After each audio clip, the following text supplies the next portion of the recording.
Hi అందరికీ నమస్తే. పహల్గామ్ అంటే కాశ్మీర్లో ఒక అందమైన ఊరు. ఆకుపచ్చని మైదానాలు, జలపాతాలు, లీడర్ నది ఇక్కడ చూసే స్వర్గంలా అనిపిస్తుంది. ప్రతి సంవత్సరం వేలాది మంది టూరిస్టులు ఈ అందాన్ని చూద్దామని, కాస్త శాంతికి పొందుదామని ఇక్కడికి వస్తారు. కానీ 2025 ఏప్రిల్ 22 తేదీన ఈ అందమైన ఊర్లో ఒక్కసారిగా విషాదం మునిగిపోయింది. ఒక భయంకరమైన ఉగ్రదాడి జరిగింది. 26 మంది అమాయక టూరిస్టులు చనిపోయారు. చాలామంది గాయపడ్డారు, బాధపడ్డారు. ఈరోజు ఈ ఘటన గురించి పూర్తిగా తెలుసుకుందాం. అసలు ఏం జరిగింది, భారత్ ఏం చేసింది, కాశ్మీర్ ఇప్పుడు ఎలా ఉంది అండ్ పాకిస్తాన్ పరిస్థితి ఏంటి, ఈ వీడియోలో పూర్తిగా తెలుసుకుంటాం. అంతకంటే ముందు ఈ వీడియోని లైక్ చేయండి అండ్ మీ ఫ్రెండ్స్కి కూడా షేర్ చేసి ఇన్ఫర్మేషన్ని తెలిసేటట్టు చేయండి.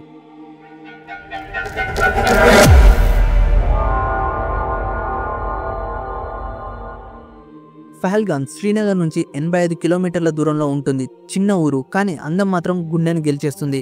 ఇక్కడ బైసారన్ మైదానం అంటే ఆకుపచ్చని చెట్ల మధ్యలో ఒక అద్భుతమైన జాగా. టూరిస్టులు గుర్రంపై లేదా నడిచి అక్కడికి వెళ్తారు. 2025 ఏప్రిల్ 22 మధ్యాహ్నం 1:30కు ఈ సమయంలో ఈ దాడిలో 25 మంది చనిపోయారు. చాలా మంది గాయాల పాలై ఆసుపత్రిలో ఉన్నారు. సుమారు అరగంట సేపు ఈ దాడి జరిగింది. బైసారన్ మైదానం ఒక్కసారిగా భయంతో నిండిపోయింది. ఈ ఘటన దేశమంతా కలిచివేసింది. ప్రజలు ఆగ్రహంతో, బాధతో రోడ్లపైకి వచ్చేశారు.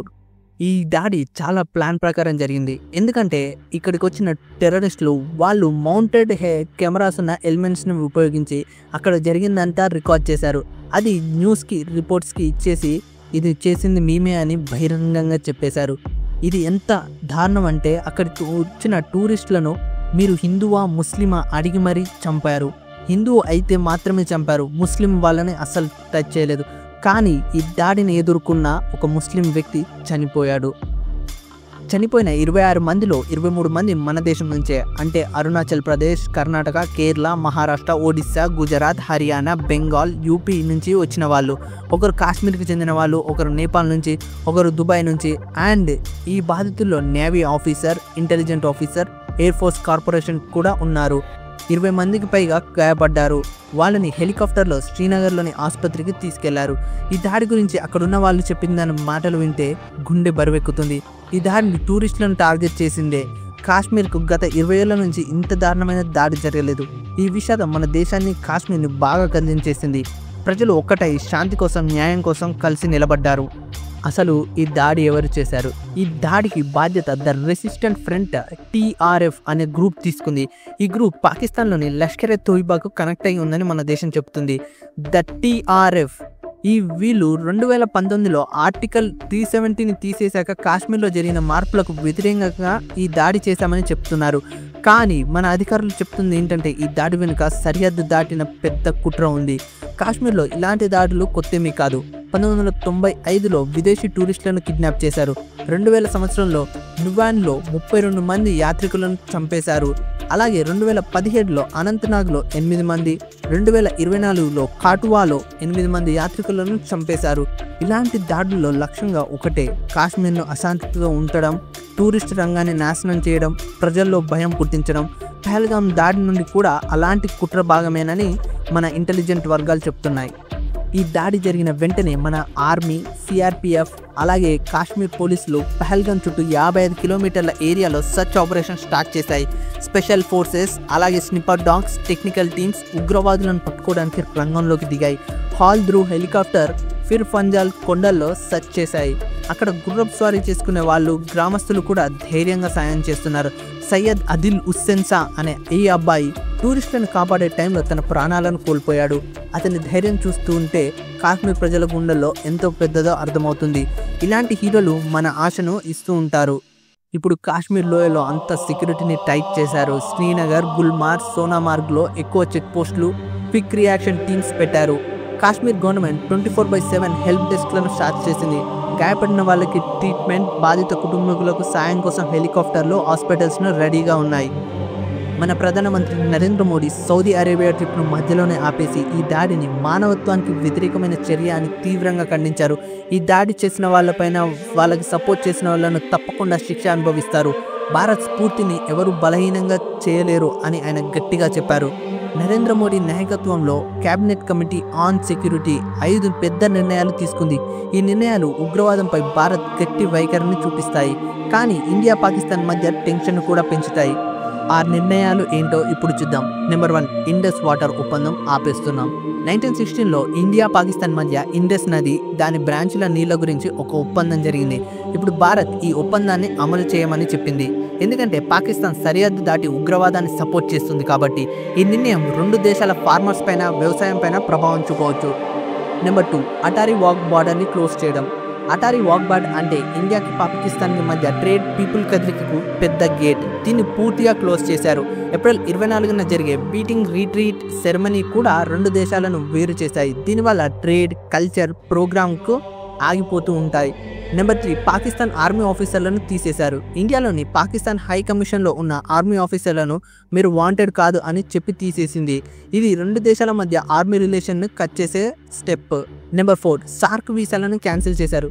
సార్క్ అంటే సౌత్ ఆసియా దేశాల గ్రూప్స్. ఇందులో పాకిస్తాన్ పీపుల్స్కి ఇచ్చిన స్పెషల్ వీసాస్ని క్యాన్సిల్ చేశారు. ఇప్పుడు పాకిస్తాన్ నుంచి ఎవరైనా ఇండియాకి రావాలంటే చాలా కష్టం. నెంబర్ 5, హై కమిషన్ స్టాఫ్ని తగ్గించారు. ఇండియా పాకిస్తాన్ హై కమిషన్లో స్టాఫ్ని 55 మంది నుంచి 30 మందికి తగ్గించేశారు. ఇది మే 1, 2025 నుంచి స్టార్ట్ అవుతుంది. దీనివల్ల 2 దేశాల రాయబారుల సంబంధాలు కూడా బాగా తగ్గిపోతాయి. మన central home minister Amit Shah garu శ్రీనగర్కి వెళ్లి సిచ్యువేషన్ని చూశారు. బాధితులకు నివాళులు కూడా అర్పించారు. ఏప్రిల్ 24న డిఫెన్స్ మినిస్టర్ రాజ్నాథ్ సింగ్ ఢిల్లీలోని ఆల్ పార్టీ మీటింగ్ని పెట్టారు. రాహుల్ గాంధీ, మల్లికార్జున్ ఖార్గే, జయశంకర్ వంటి లీడర్స్ హాజరై ఉగ్రవాదంపై గట్టి యాక్షన్ తీసుకోవాలని అందరూ ఒక్కటిగా చెప్పారు. ఇంత జరిగినా కూడా పాకిస్తాన్ ఈ దాడికి మాకు ఎటువంటి సంబంధం లేదని చెప్పింది. ఇండియా చేసేవన్నీ ఆరోపణలు, తప్పుడు కథలని చెప్తుంది. ఏప్రిల్ 24న Pakistan PM Shehbaz Sharif security meeting పెట్టారు. కాశ్మీర్ ఇప్పటికి సాల్వ్ కాని ఇష్యూ అని చెప్పే ఇండస్ వాటర్ ఒప్పందాన్ని ఆపేసినందుకు ఇది వార్ అని చెప్పారు. అండ్ అలాగే 1972 సిమ్లా ఒప్పందాన్ని కూడా క్యాన్సిల్ చేశారు. పాకిస్తాన్ తన ఎయిర్ స్పేస్ని ఇండియన్ ఫ్లైట్లకు క్లోజ్ చేసేసింది.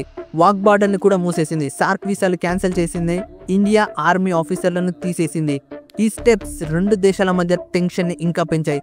191 మంది పాకిస్తానీలు, 287 మంది ఇండియన్స్ అటారీ బార్డర్ దగ్గర తిరిగి తమ దేశాలకు వెళ్తున్నారు. అలాగే పాకిస్తాన్ ఎయిర్ స్పేస్ క్లోజ్ చేయడంతో ఎయిర్ ఇండియాకు, ఇండిగో ఫ్లైట్లకు వేరే రూట్స్ తీసుకుంటున్నాయి.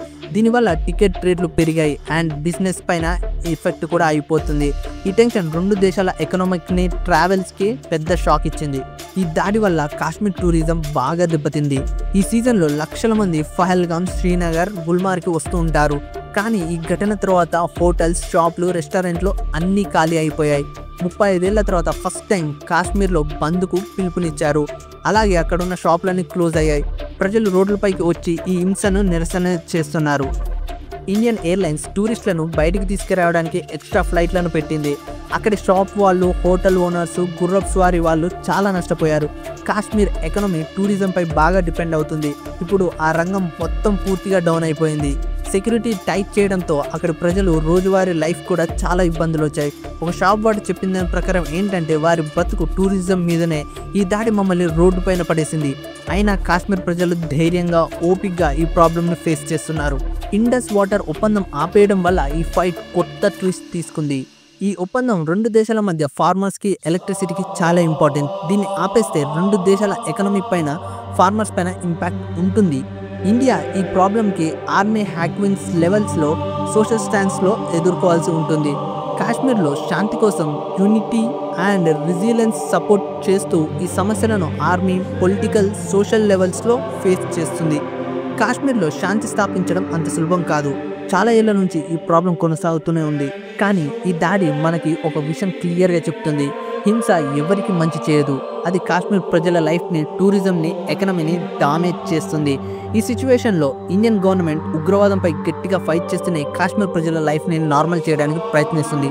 ఈ దాడి గురించి నేషనల్ ఇన్వెస్టిగేషన్ ఏజెన్సీ NIA పెద్ద ఇన్వెస్టిగేషన్ స్టార్ట్ చేస్తుంది.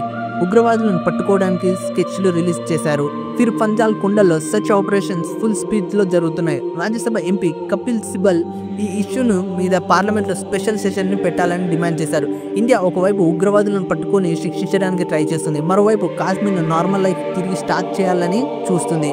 అలాగే ప్రజల విశ్వాసాన్ని గెలుచుకోవడానికి, టూరిజంని రీస్టోర్ చేయడానికి, సెక్యూరిటీ బ్యాలెన్స్ చేయడంలో ఇవన్నీ చాలా బిగ్ ఛాలెంజెసే. కానీ కాశ్మీర్ ప్రజల ధైర్యం, లోకల్ హీరోస్ సాక్రిఫైజెస్ మనకు హోప్ని ఇస్తుంటాయి. ఈ సిచ్యువేషన్ ని యుఎన్ఓ, యూరోపియన్ యునైటెడ్ లాంటి ఇంటర్నేషనల్ గ్రూప్స్ చాలా క్లోజ్ గా వాచ్ చేస్తున్నాయి. ఇండియా పాకిస్తాన్ మధ్య టాక్స్ తిరిగి స్టార్ట్ అయితే టెన్షన్ తగ్గొచ్చు అని ఆశిస్తున్నాను.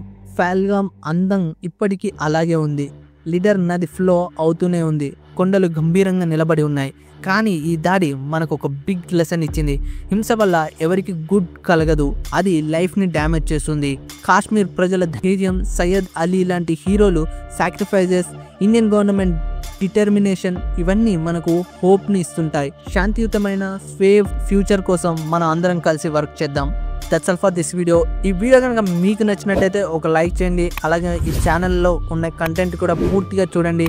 అండ్ మీకు నచ్చితే కామెంట్ చేయండి, మీ ఫ్రెండ్స్కి షేర్ చేయండి. మళ్ళీ కలుద్దాం. Bye bye.